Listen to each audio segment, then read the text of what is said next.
Hey everyone, Celeste, and this is a big day for League of Legends, it seems like. So not only did patch 12.12 come out, which is also on the channel, but Nilah, I actually do not know. I know that people have tweeted at me. I mean, you guys can just actually leave me comments, I guess. I will read as soon as the video's up how it's actually pronounced. I do not know how this is supposed to be pronounced. I don't know if it's Nilah or if it's Nilah. I've never seen the name before. Apparently, it is a common name in some part of the world or something. So I don't know. I'm sorry. All right, so we're going to get straight into the abilities. You guys probably already know from me looking at the preview of the champion, I loved the champion. This is one of the most exciting releases I have ever seen in League of Legends. This is giving me, I mean, it's bringing me back to like Zoe vibe type things. I mean, it just is a really cool champion. So we're going to just go through all our abilities because they just got dropped and this was really unexpected. And truly, the passive really is unending joy. So I'm going to say Nilah. I hope that's right. I'm going to say Nilah. Amplifies the healing and shielding abilities of nearby allies. What?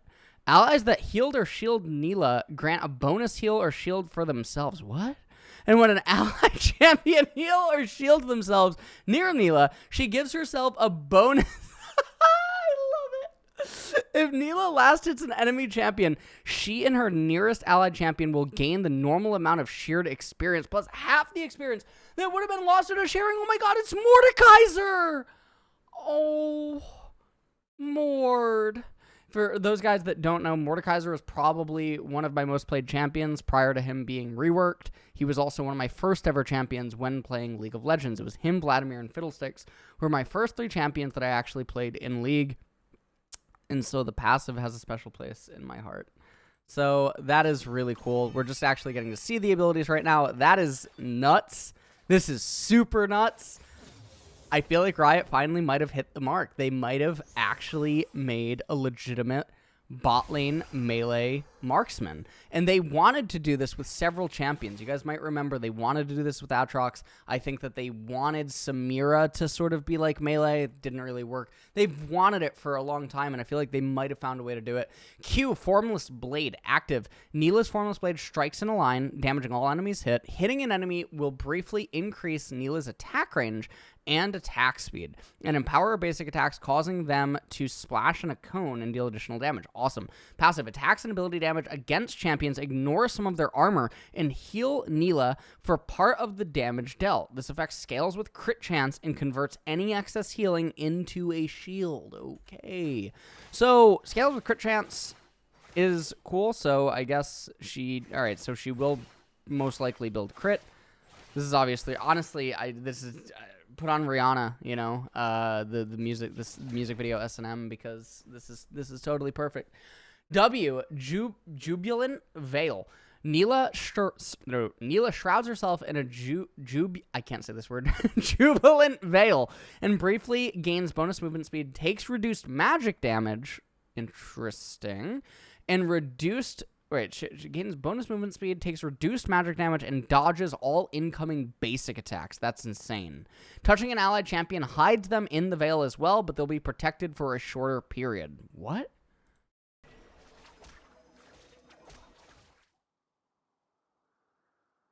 So, I don't know how many autos this thing absorbs, or I don't know if it has a time duration. If it's a time duration, this is Dark Swarm, which is insane, kind of, right? Which is an ability that I've been asking for a long time.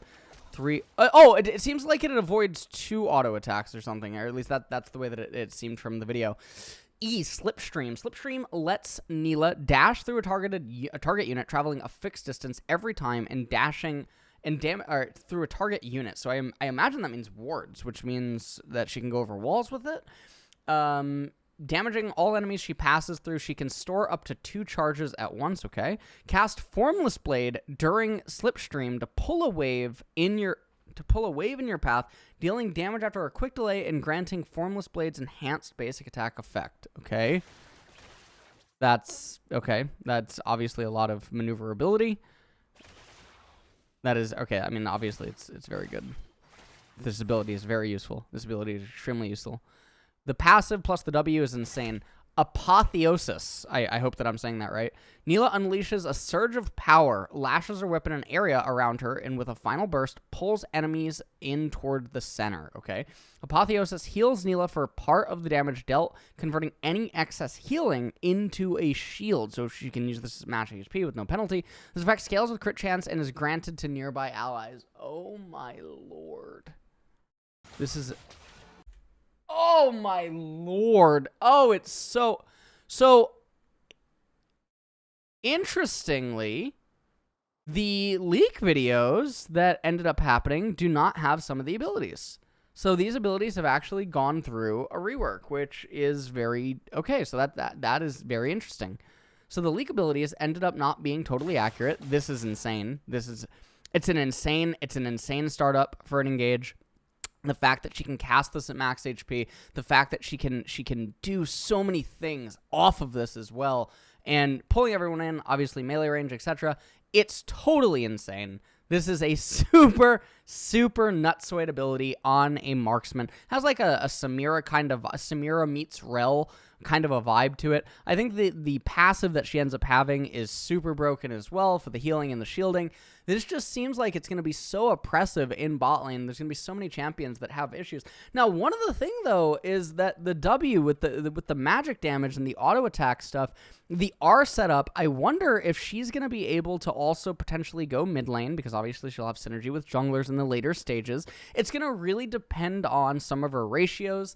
Obviously, some people might even try her top lane because, you know, the melee aspect, but I say mid lane mostly because of the W and what that means for the magic damage reduction, as well as even the auto attacks and short trades. The splash art is absolutely beautiful. It looks like she has thrown... Oh, no, wait. That looks like it's a beast, right? This looks like it's actually some sort of a beast that's chasing her, and that is a very big head, and that is a very large tail.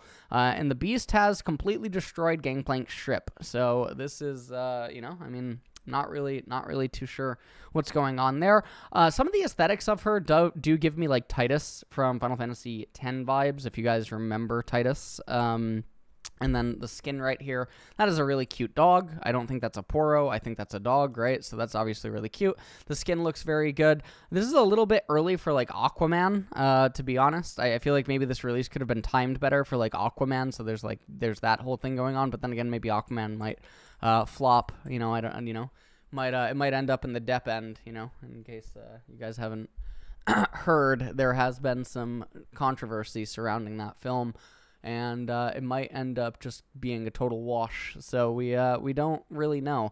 But anyways, yeah, the Jubilant Veil might mean that she can be a mid laner. The passive is absolutely broken. I like that they show her with 2 enchanters that are very good. Seraphine with her is probably going to be very disgusting, as well as, you know, an enchanter support. I like that she's tied into enchanters the same way that Lucian is to really amplify everything. I wonder what her interactions with Nami are going to be, since they're both from the sea. So I imagine that something is going to go on there.